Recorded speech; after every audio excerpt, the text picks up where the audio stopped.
Hello. So my name is Adam Oliver. I run Adam's Animation Academy, an online animation school, and I'm here to host this conversation with the commissioners for the 7 to 11 category. And basically we're here, as with every year, to find out what they're looking for, what they're after, kind of their personal opinions on the state of our industry right now, and to give you a chance to ask questions maybe about your project or just general interest. Before we're going to move on with everything else, there's just a little bit of information about how this is going to work. So we're going to show some reels, very short reels to start with, and then we're going to have the conversation, and then the questions will be at the end, and then we'll all have to get out very quickly for the next session. Okay, so let's have a quick look if I've said everything. So I'm going to introduce my panel. Nearly forgot to do that bit there. So I've got, let me get this right, Sinead Garant. Yep. Yes, good. From S4C Content Commissioner for S4C Children and Learning. We have Lisa McIntosh, Commissioning Editor for Sky Kids. We have Sarah Muller, Senior Head of Commissioning 7+ for BBC Children's and Education. And we have Lindsay O'Callaghan, Senior Director, Nickelodeon International Acquisitions and Current Series. A little round of applause would be very welcome.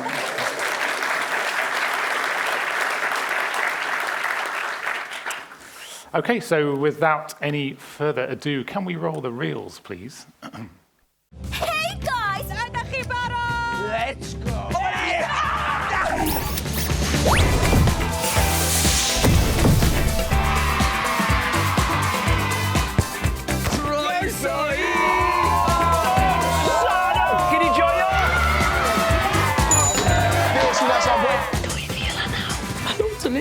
Beth am lluniau? Stop o'n ni ffwgwel. What a week! Neb yn deall y peth nes i yn dy ben di cystell a fi. Ewch! Ti di methu! Dyma ydi parti. Nesa? Just bita fi!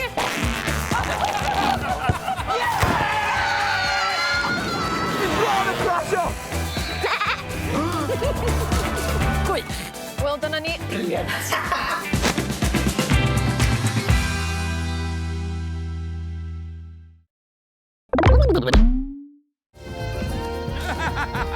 Are you ready, my dear?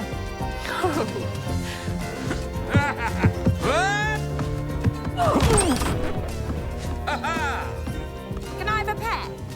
Of course! You can come in!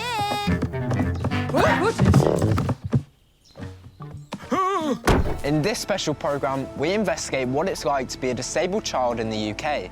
They laugh at me and they point at me and they stare at me, and I really don't like that. Are disabled children getting the support they need? School is stressful. And do they feel like they're treated equally? It makes me feel pretty angry. If Joe Connolly needs to get noticed, then Joe Connolly will get noticed. Watch this!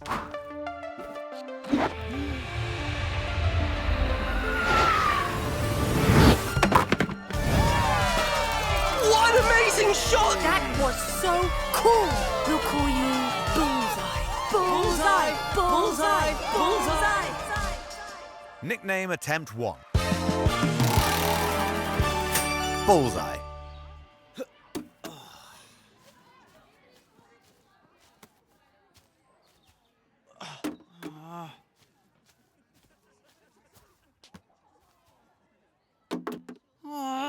Let's see. Okay. See if I can find all three of you in 3 minutes.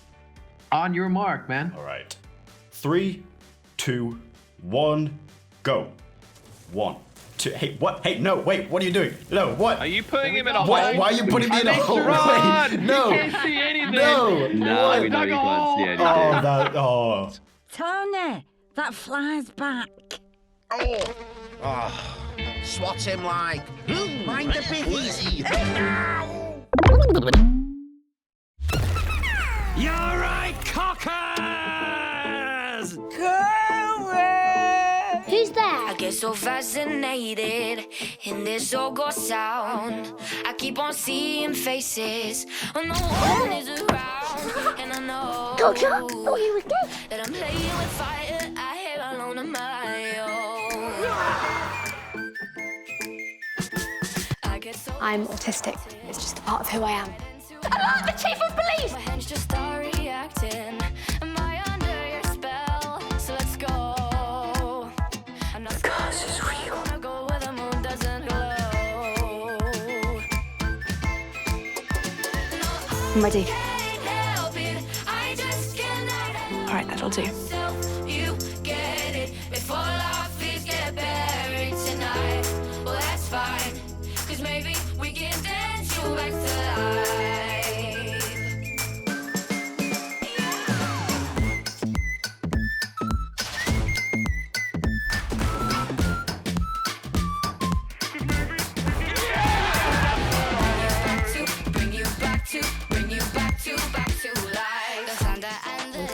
Can I help you? I just feel so free in the sound. Wow.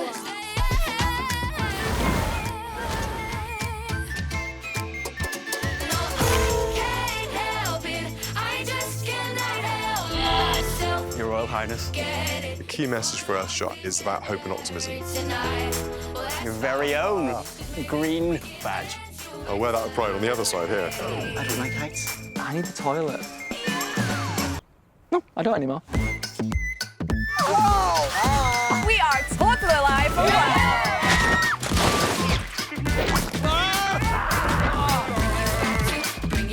Don't understand what goes on inside your head.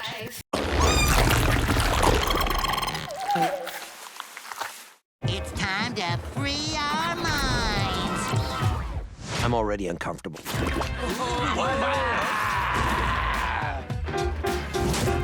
sounds like a job for. We've got to roll out. I bring a certain je ne sais quoi. We'll be needing this. We're about to go on an adventure. Explosion! Who's them? Thunderman's reporting for duty. When you know, you know. You guys need to see this. Isn't that cool? Group hug. A toast. Not that kind of toast. I'm so excited to play wheelchair basketball with you guys today.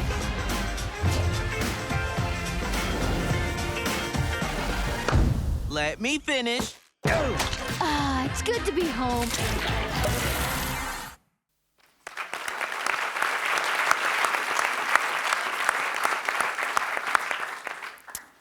Great, thank you very much. Well, that was really impressive, actually, to see everything all together and see the range of impressive content that's in this category. Now, I'm a newcomer to this event. This is my first time. Can I see a show of hands? Anybody else that's their first time at CMC? So quite a few people. And for me, that's really encouraging. Obviously, I think for most people would agree as well, because this industry relies on new people coming in. And I've always personally held off this event a little bit because sometimes it feels intimidating, it feels quite business-like. So I want to kind of throw it out there, try and hit a middle ground where we understand a little bit about what the commissioner's after, and maybe if you have a project, how you can get it in front of them. There's a lot of information out there already for a lot of the individual networks. Their websites have information on it. But I would just like to ask, we'll start with you, Sinead, about what exactly would you be saying matters to you right now? What's the direction for S4C at the moment? Well, I think with so many hands going up there now with new people, I have to make it clear, first of all, what S4C is. We are a public broadcaster, but we broadcast in Welsh. And I say that because some people do know, but lots of people don't know. So we have we have 40 hours a week of kids content. We have a preschool brand called Q and the kids, which is Stunch, and I look after both. But because everything has to transmit in Welsh, the language obviously is very important to us. So we have to do two things, really. We have to keep the Welsh language going and grow our Welsh speakers in Wales, which Welsh Government want us to help with by the year 2050. They want 1 million new speakers. And we also have to entertain and educate and do all the other things that a public broadcaster needs to do. But the language thing for me is quite important at the moment, that and diversity. But now, since Welsh Government have set this strategy, We have to find a way of introducing the Welsh language to our viewers in a way that engages them and makes them feel that the language is important rather than them switching off and watching something else. Yeah. So it's a tough one, but that's the goal.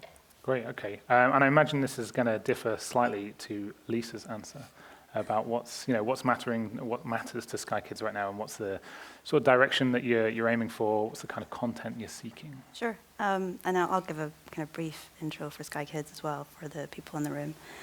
So obviously we're part of Sky, which is the pay TV provider in the UK.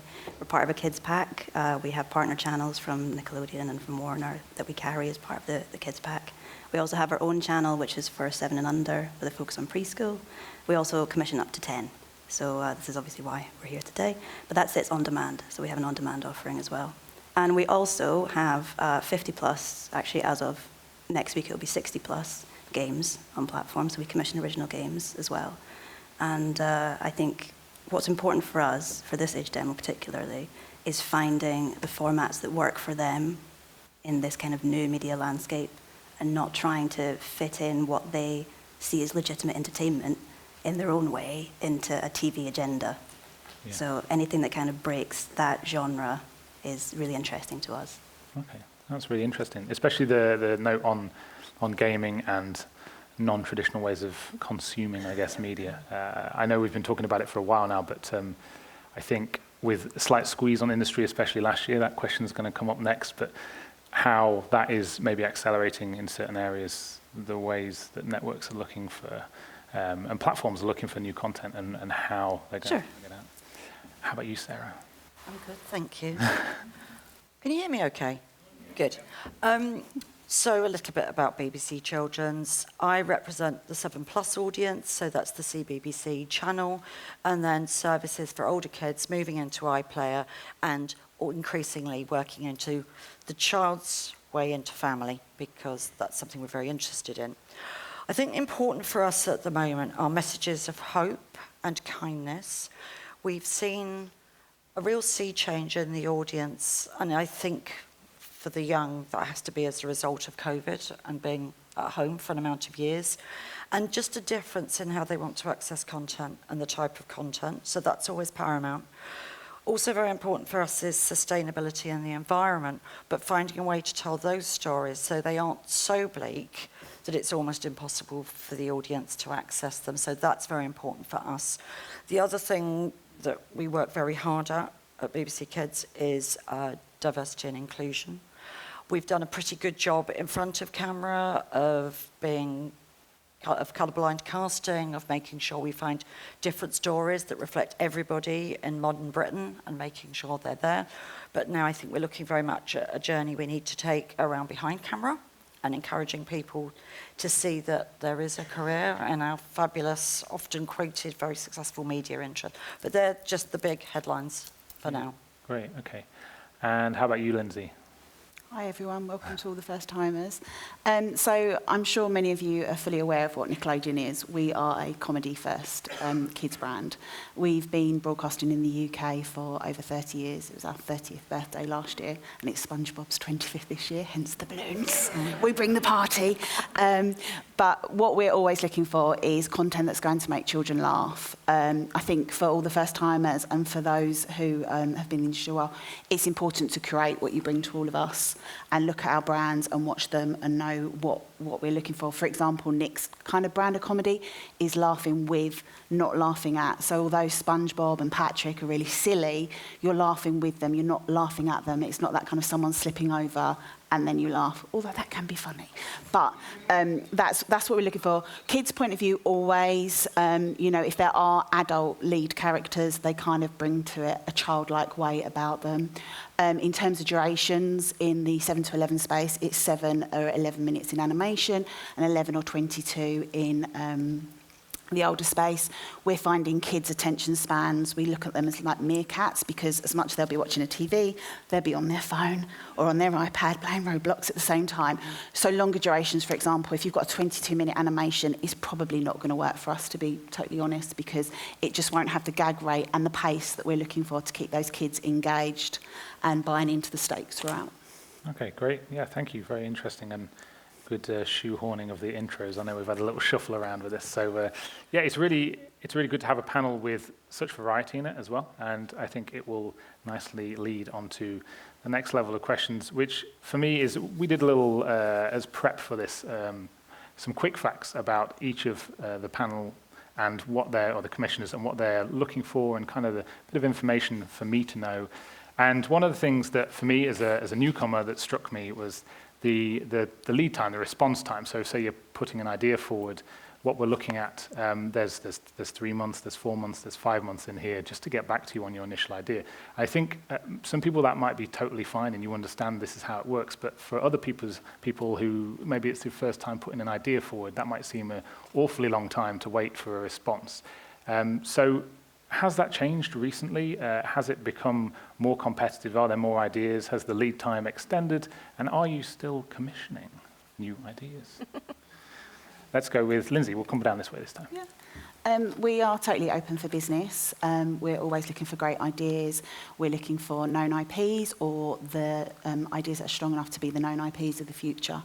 We're very privileged to have amazing juggernauts like SpongeBob SquarePants, The Loud House, that if we do launch new IP, we're able to bookend it with it. So a recent example is Rock, Paper, Scissors, which came through our Galactic Shorts programme and has launched amazingly well. And it's really promising to everyone that does have brand new ideas. If it is genuinely good, it will find an audience. Kids do still want new content, but it is finding them, as we're all aware, they're really fragmented.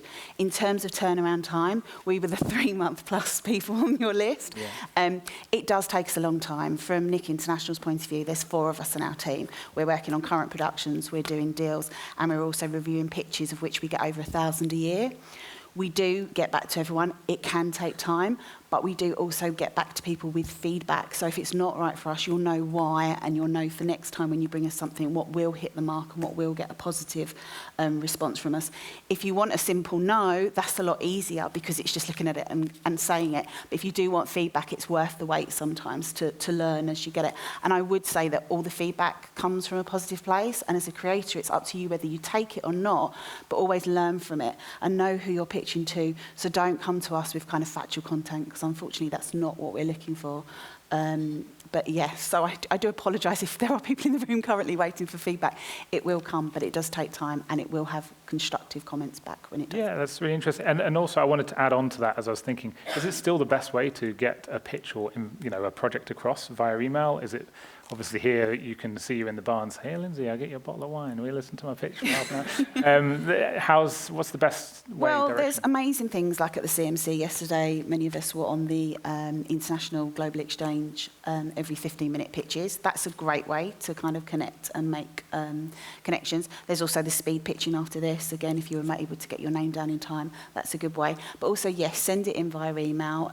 We have our central inbox. If anyone wants to write it down, it's globalacquisitions@nick.com.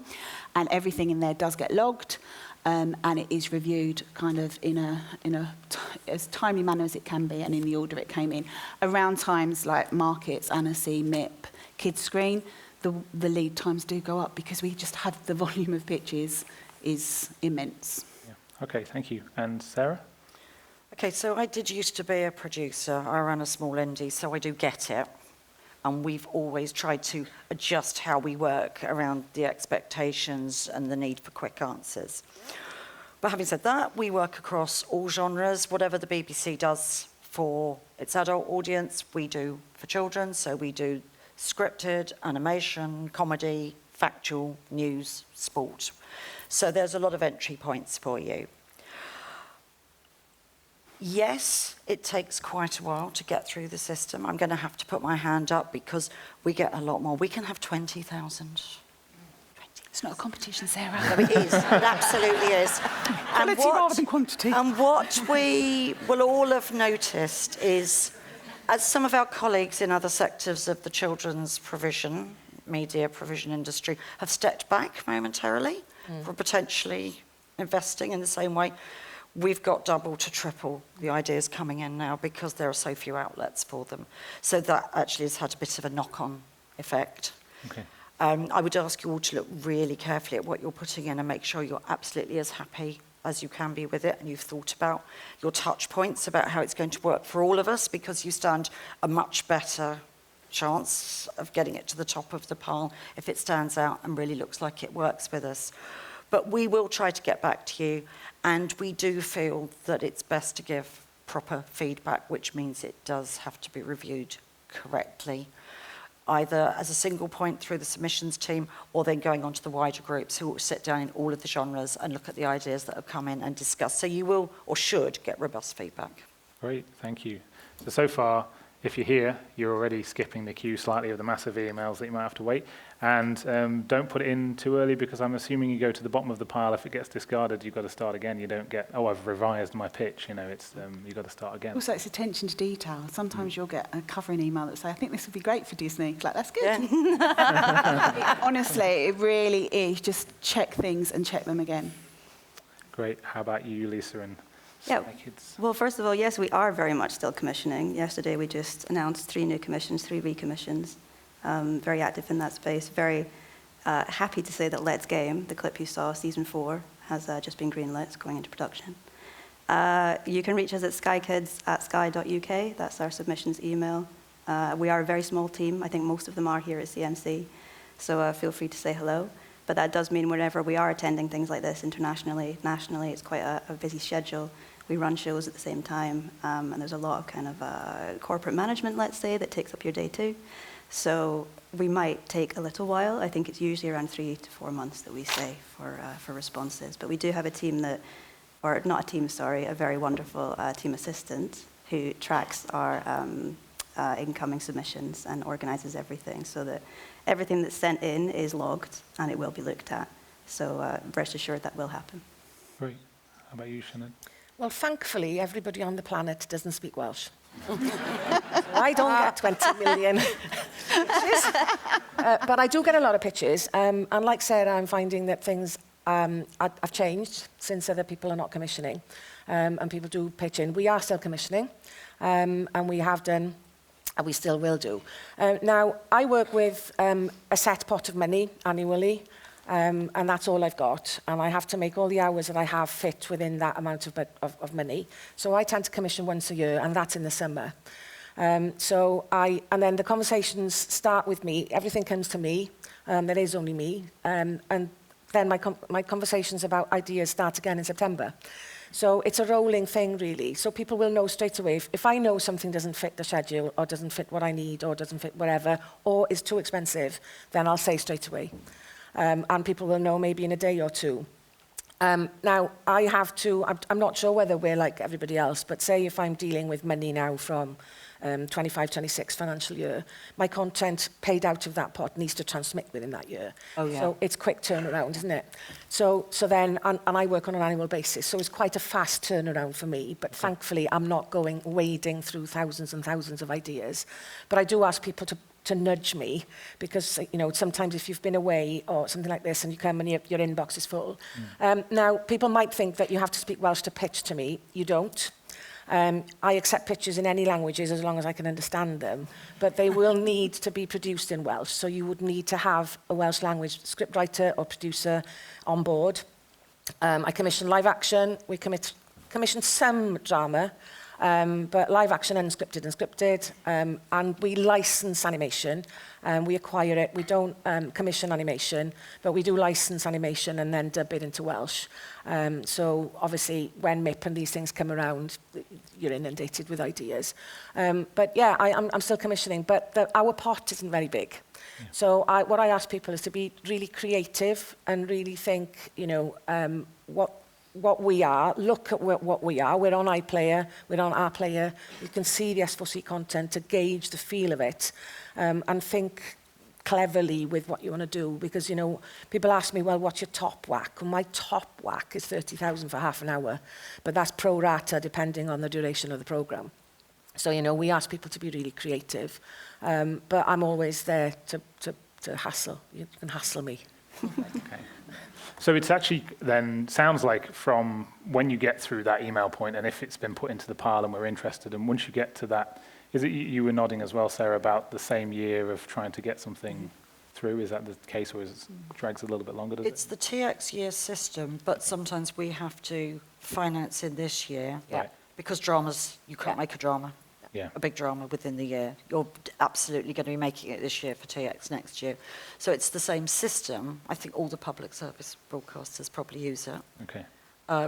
But we just manage the cash flow slightly differently. And I assume then, because once you've said you want something, you want it made and out there without, trends going off and tastes going off and so on, or is it kind of, you're looking obviously relatively far ahead anyway, aren't you? Yeah, and we have to license, our content has to live for 7 years because we have to live on repeats. We can't just have, I haven't got enough money to have just fill the schedule with original content every year. Yeah. So the content has to not be quite as specific. We've avoided the gaming so far because the gaming world is changing so quickly that, I might commission something now which involves gaming, but that game may not exist, or the whole world will have changed in 2 years, and we can't sustain our schedule with that.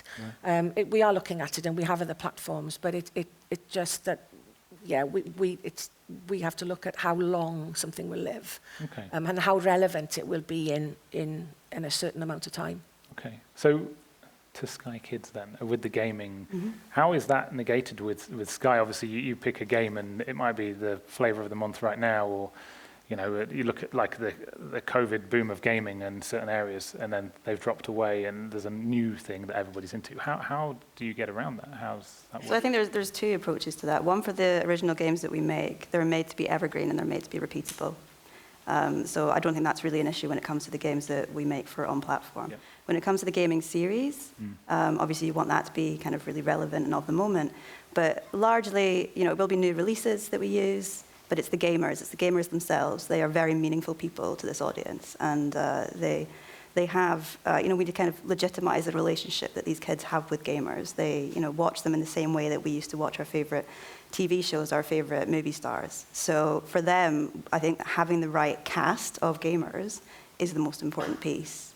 And people like Dan TDM, who leads our gaming series, he's been in gaming for over 10, 12 years. Yeah. So, he's still relevant, and it's about picking the right people to really showcase the games at their best. He's like a senior veteran in the game. Absolutely, yeah, absolutely. So I find that fascinating anyway, because of the idea of using, I'm not a massive fan of the term, but influencers, people on YouTube and so on, and social spaces, and basically what kids see on their phones, I guess, a lot of the time.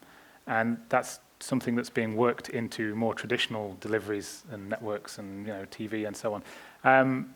How is that something that, as commissioners, you're looking at more now to link in, or do you get a little bit cautious about it? Obviously, and then does that also link back into the pitching? The idea of the original one page for pitching an idea. Now, is it something that in the more competitive space you may be looking for a bit more proof of concept, proof of audience through an influencer, if that is something there, or if you've got an idea, is it on YouTube and you've got some following? Sarah, I think we're always now looking for how we're going to get the audience to find any project in any genre.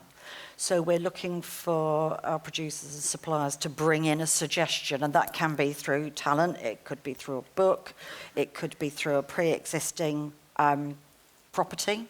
But that's all anybody's talking about, so I would like to try and carry the flag a little for original content that's trying to open up new markets. So all sorts of different things. I mean, we have also got a gaming show, but I think it's interesting in our different responses to it. So when we were looking at how we were going to reflect that passion and that commitment our audience had, we were also looking at family. So we have Game On Grandparents, and it showcases a lot of the same things, different games, some of the influencers, who, let's face it, they're the experts. It's like going on Antiques Roadshow.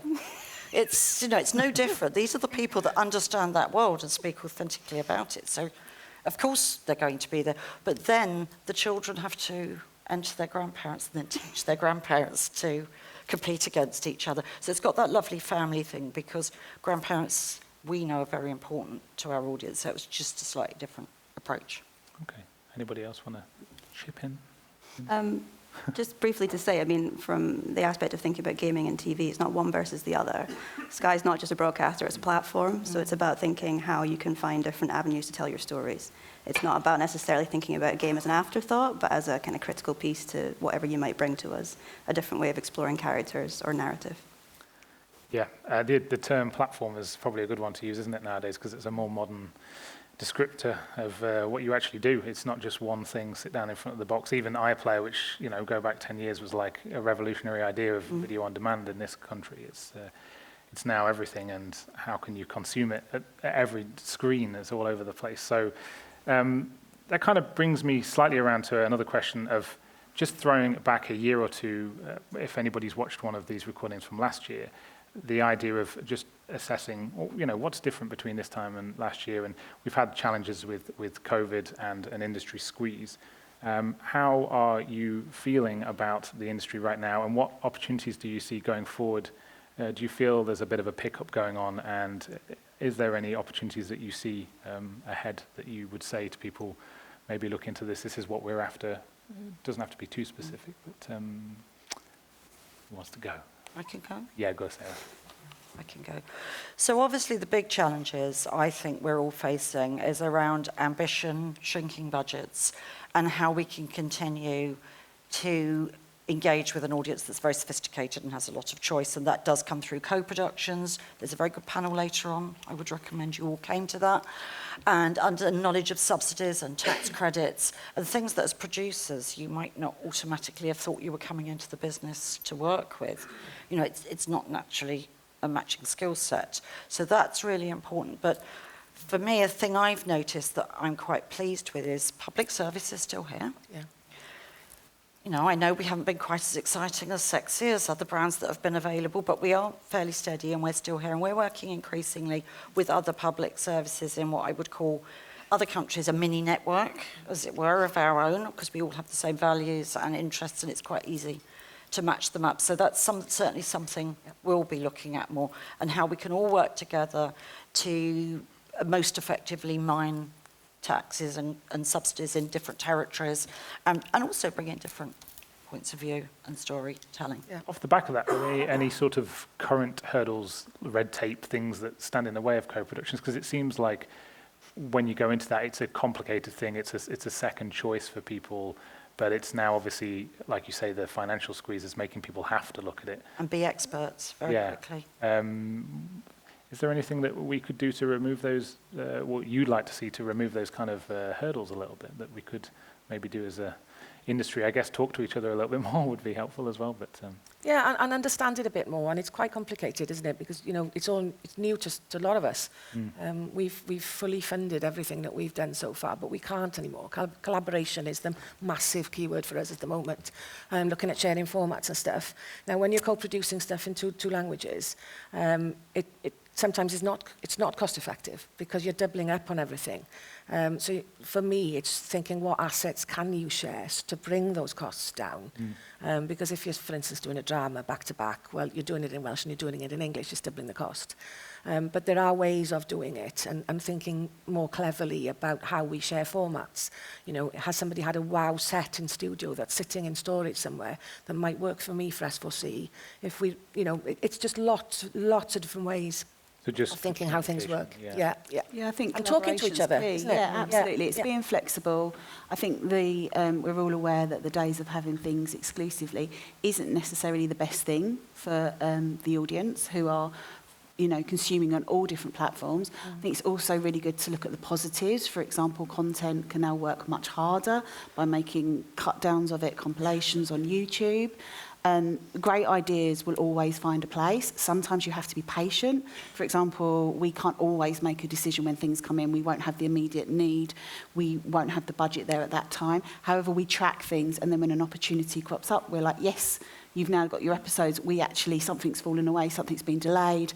We'll pick it up. And a recent example in the UK was Popularity Papers, which we liked when it was initially pitched. We didn't have an immediate need for live action then. We tracked it and then it came up. It's being nimble and it's looking for those opportunities. It's talking to people. It's keeping things on your radar. We all have a responsibility together to help things get made, to, you know, do those letters of intent, letters of interest, to access funding.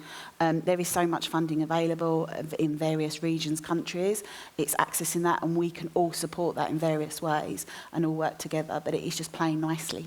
Yeah, and I guess that one of the messages that comes across for me is, as a creator or somebody with an idea or a producer, or, you know, a production house, you've not got to be afraid to throw your idea forward when you feel like it's ready and listen to that feedback and, you know, not scary. We want the thing out there. We just want to help you, and the information is there to help you because... Yeah, all feedback comes from a positive, good place. Talking about feedback and the pitching process, I know this information might be on websites and so on, but is that changing? I talked about influencers and proof of concept, but if I have a unique idea that's not out there, I don't have the time or the money to make YouTube series and graft away for 3 years on that. So are you still looking for one-pages? Do you need, I know, Sarah, we have about UK independent production companies and so on, requirements and things. What exactly is going to be the perfect delivery method for a new idea for you? How would you like to see it? Do you need to see a bit of, you know, a little bit of demo footage or just a one-page? Would you like to get in early on? We can give you feedback on a one-page because what we don't want you to go away is do loads of work and us then say, we've actually got something in development or coming down the pipeline that's similar to that. So we can give you instant feedback. What we can't do is make a decision on that one page. We'll give you feedback. We'll say, it could be great if you changed X, Y, Z. And then before we do make a decision, what we do need is a Bible, a script, some future episode ideas, some visuals. We don't need animatics and things. We appreciate that can come on board. We do need a robust budget as well because we need to show that it will deliver. And whilst new creators, we're always open to working with them. We're excited about working with them. It is useful to often have a safe pair of hands with a studio attached in some way so we know it is going to deliver. Okay. We don't acquire for a library. We acquire for slots when we need it. So if we need something for 2 years, we need it for 2 years, not 3 years. So we do need to have that reassurance that someone's there managing that production and it will deliver when we need it for. Okay, so point from me then is, and I find this very personally interesting, is the idea of maybe not just hammering the commissioners for I've got an idea, but also looking at people who have got studios and they're making stuff and say, hey, can we work together on this, Sarah? So I feel quite strongly about this, and most of you who've been to these before will have heard me say it. I think every single idea is different and every single creative is different again, and there's no perfect way of doing it, and you know your project, you know it inside out, you know when it's ready, so that can be that piece of string that long, or it can be this long, and we will work with you and honour when you think it's ready. But having said that, obviously we've just run Ignite 2. We've taken the applications for Ignite 2. Ignite 1 was incredibly successful and has generated 3 commissions, and that was taken as one-page submissions, and that could be pictures or text. The one thing that everything had in common was we had no idea who'd submitted them. All the names were taken off, so we had no idea whether it was an incredibly well invested in company or a single student who'd just graduated. And this year we had double what we had in the first one. So that's an example of how we can work with both ways. And then I've got a fabulous team, as has Kate, my colleague from CB Biz, of commissioning editors and commissioning execs, some of whom will be in the pitching sessions, who will then work with you when you bring your idea in, if we like it, to get it up to something we could commission, and we will support development up to a point. So we will invest in a script or a Bible and work with you to get it to that stage. But we don't work with individuals. I think it's worthwhile saying that. Now we're just solely commissioning. You will need to be attached, if you're just a creator working on your own, to an animation studio or a production company who has a relationship with the BBC and can submit it properly. Thank you. Yeah, it's really useful information, I imagine, for a lot of people. How about you, Lisa? Yeah, so we don't have a kind of formal format that you need to send through to us for submission for consideration. I think one-pagers is probably the most common. Usually the questions we'll ask ourselves is tonally, is it the right fit for us? So something that gives us a sense of tone of what you're trying to achieve with your project is always really important. And I think the biggest thing I'd want to say to the room is that, you know, if it's a no, it doesn't mean it's a bad idea, it just means it's not right for us. So I think there's a lot of consideration around, are we the right people for your idea? And I think that's probably the hardest thing sometimes to feed back is it's a no, and here's the feedback. And sometimes it's don't take it personally. If it doesn't feel like a Sky Kids show, then maybe we're not the right home for the project. Yeah, I got some good advice when I personally started doing pitching, and I think my track record currently is about 99.9% no. But it's when I was doing one in Europe, somebody said to me that you want the no's because they're going to give you the information that you need. You know, it's not like pitching to your mum and they just go, oh, I love it. You know, if that happens, it doesn't give you anything to work on. So you want to be pitching to people who are giving you feedback and take those notes and I guess correlate them. The more you pitch, the better you get. And it's also fascinating, the idea, especially coming from an animation background, the idea of not going too far down the line with your project. I know me as an animator, I can go in my little hole and just work away on something for 6 months, and then it's very hard to then show it to somebody and then say, I don't quite like it, or actually I wish you'd come to me 5.5 months ago and we could have tweaked something. So yeah, don't be afraid and get your ideas out there. How about you, Sinead? Yeah, one pages are good. Yeah. Somebody once told me when I was writing essays and stuff many moons ago, if you can't sell what it is in a first paragraph, then don't bother. And I don't mean that, you know, because people send me different things and some people send me taster tapes and all the rest of it. But I don't need that. But what I do need is for people to understand who we are. So exactly, you know, that the idea needs to suit S4C. And exactly like you, I might say no, not just because it's a bad idea, but that it's just not us. Because we have to resonate with the people of Wales. You know, we've got our own culture, all kinds of things. So that's why I do tell people, you know, become familiar with what S4C is and the kind of content we already have on our platforms to give you a sense of the feel of something. But, you know, I have people who meet me for coffee who just say, look, this is the idea. Is there any point to me sending you a one-pager or whatever? And that's fine as well. Because I'm lucky in a way, because the pool of people who do give us ideas is at the moment less. Okay. For now. Start forwarding your emails again. Yeah. And looking at the room and thinking, ooh. Yeah, that's, I find that a good sort of range we have there, where we have S4C, which is a lot more niche in what they're after in terms of the stipulations with the Welsh language, but then you are going to have to fit into that a bit more, whereas it blows a bit wider open as you go to Sky and Paramount and so on, and you get BBC is competitive, and I think you alluded to the fact that since the, I don't know if it was beforehand or in the previous panel last year, but about after the COVID boom and Netflix being the flavour of the month, all of a sudden everyone's going, well, I want to go to BBC or I want to go somewhere else. So we're looking a little bit more at home, and it's a very different project for a different platform. So do your homework, I guess. I would like to throw it out for questions now, because otherwise we're not going to have enough time. So has anybody got a question? I think somebody will come up to you with a little microphone. If so, I can't see anything because of all the lights. So somebody go over and then I'll just pick anybody. And then if you could say who you are and if you with a company or what your attachment is. Yeah, sure thing. Dr. Ryan Bramley, University of Sheffield. So thank you so much for that. It's my first time at CMC as well. It's amazing. So we recently did a piece of research looking at how deaf people experience film and TV, and with a particular focus on subtitling. Again, not every deaf person has access to subtitles. For many, English is an additional language. For some, it's BSL only. But for those who do use them, what we found was that actually quite often they're lacking. So coming back to what you said earlier, Lindsay, about quality over quantity, the quantity's there much more than it used to be maybe 10, 20 years ago, but the quality's still lacking. And one participant's quote always sticks with me, which is, I don't feel equal to hearing audiences. So I just wondered what work the broadcasters that you represent are doing to try and ensure that deaf children get an equal experience of film and TV to hearing children. What a cracking question. Who's going to go for it, Sarah? I can. Oh, do you want to go next? Just on, to say, I was just so excited to tell you. We did a Turn on the Subtitles campaign, and we're very cognizant of having subtitles and having access for everyone, not just any kind of one impairment, but it's really important for us that everyone is able to experience our content in the same way. So yeah, Turn on the Subtitles was a campaign that we led, and it was really well received, and it's a really big part of what we do. Yeah, we subtitle everything in Welsh and in English, so there's that choice for everybody. We've also been, well, we do sign a lot of our content. We're looking into expanding that and using BSL with the kids. We're doing a piece of research now into the difference between Makaton and BSL.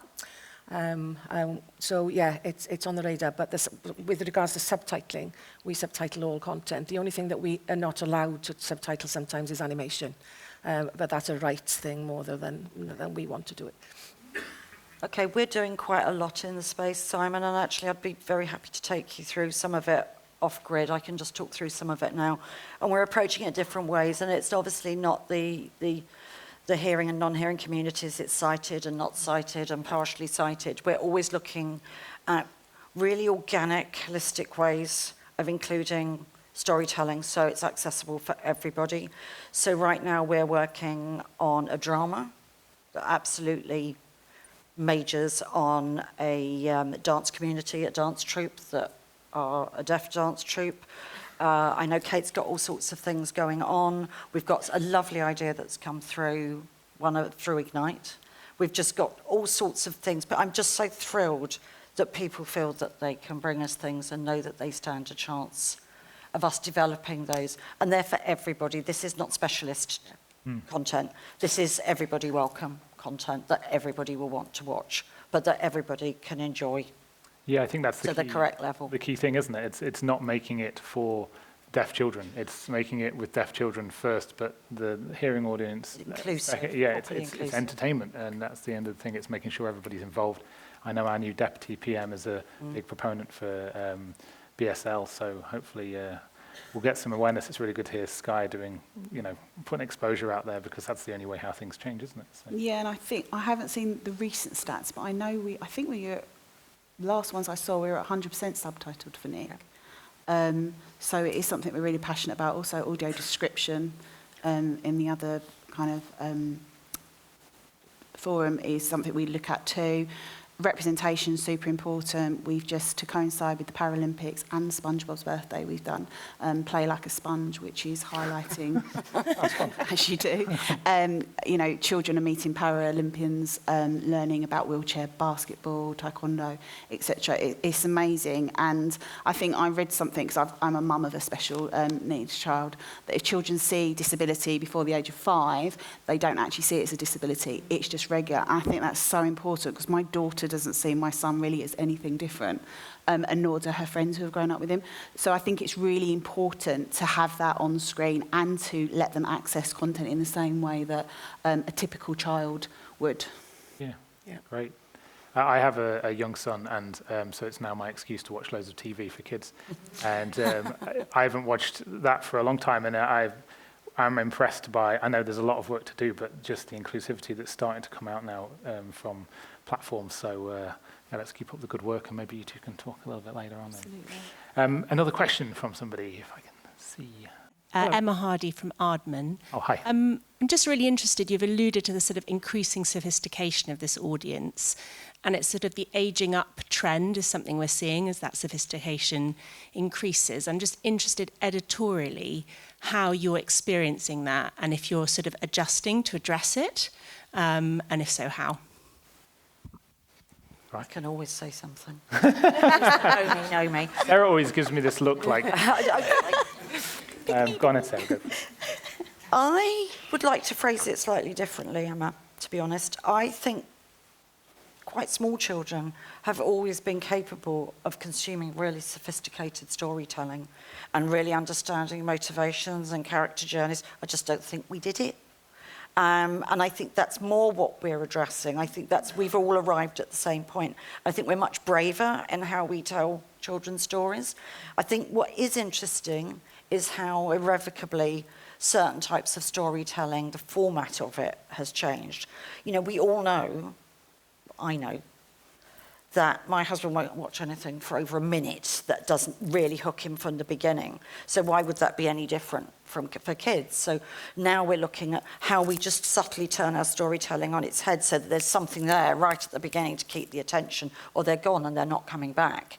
And then with the drive to iPlayer and everyone else's on-demand platforms, how do you make sure they come back so you're ending on a real cliffhanger? You would never have done that in kids' TV once, because you'd want it all tidied up before tea time, so you weren't leaving a child anxious that something had happened at the end of a favourite drama. That's what I find interesting, is this complete about turn in how the technology and the platforms have changed how we tell our stories. Great. Anybody else want to chip in? Not sure I answered the question, sorry, Alan. I think from my point of view, when I joined Nick 17 years ago, obviously it's work experience, we were hitting kids that were a lot older because things like TikTok and Instagram and Snapchat didn't exist. We're not so much now. Our live action's probably playing a lot younger than it once was. From my own personal point of view, I think CMC in 20 years' time is going to be a super creative, exciting place. You know, my daughter's probably at home now editing horse riding videos for TikTok. So the creativity of that next generation is going to be amazing because of these platforms and how it does give them access to create their own content. They are content creators as well at the age of 13, which is unreal. It is tricky for us because legally kids shouldn't be on those platforms, so we can't be targeting them on those platforms, and that's something that is way beyond my world to deal with. But I do think it's something that does need to be addressed long term, that the kids are there, how can we make sure they're safe there, and how can we allow us to get all of your content to the children there? Yeah, because I guess platforms are still learning as the technology changes. You're still learning, okay, what can we do, what can we not do, what's going to be correct, you've got power there as well in terms of where you're putting things. Any other questions? Hi, I'm Sam from Augur Insights. I had a question about agency versus inspiration, I guess, when it comes to commissioning. You talk a lot about this vast number of pitches that are coming in. As commissioners, how are you approaching this kind of from a structured sense of looking for very specific editorial content, themes, characters, ideas, and how much are you just open to kind of being inspired in the moment? I'd just be curious to hear how you kind of balance that. Lisa, go on. I think it's a bit of both, to be honest. We have a demand plan. We have certain content that we're kind of always going to be looking for to fill our schedule, especially for the channel 7 and under. But that's not to say that any idea that comes in that inspires us is not something that we'll look into and be more interested to hear more about. It's certainly not as structured to the point where we can't explore an idea further if we think it could fit on our channel. Yeah, I think that's a really important point as well. One of the, the gateways, the blocks to sometimes when you feel like you read what a platform is looking for, it can sometimes feel like that's it, and it doesn't fit.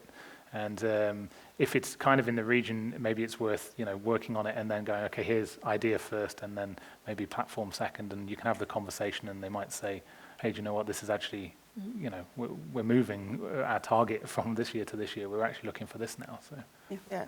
And S4C used to work a system where there was what I called a shopping list. I was freelance before going to S4C, so I was part of all of it.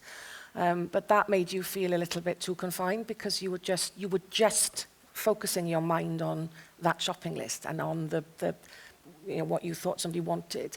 So we changed all of that and we said, right, be open-ended. And that's why I say be familiar with what's there and use your creativity within that, knowing, that I haven't got all the cash in the world, but that, yeah, it can be, I'd rather see sort of something that ignites me and think, okay, I'm going to sit down with this person now and work this through because I can see something that's there. Rather than set something. We've got things that we do need, but then especially in the preschool, but then the older kids, it's just a matter of making it work. And you were talking about levelling up. We've done a drama now. I'm commissioning now for 11 plus, 11 to 13s, because we're finding that, my kids thing is 7 to 9. And then the other one, so we've been experimenting with that. We're not quite sure where it's going to go yet, but, in a couple of years' time in CMC, I may be talking about completely different things. But it is tough. But it's just that idea. I don't want to stifle anybody. I just want people to be creative. And I think that's, there are people out there who are far younger than me and who know exactly how that world out there is working. And I want to see the ideas come in. Great. We've probably got time for one more question. Yeah, can you hear me? You've got a mic already. Let's go. Hi, this is a bit of a niche question, I'm afraid. Could you say your name? Sorry. Sorry, my name's Julian Hills. I'm an independent producer-director. Thank you. Here with Fusion Films from Dublin. We're here trying to sell a project. It's this is not me doing a pitch. It's just saying why I'm here. It's like a full sitcom. It's all puppets. We were told just before we came in here, literally, puppets don't work on TV. I just wanted to say, is this true? Why? And am I screwed? Somebody's got... Well,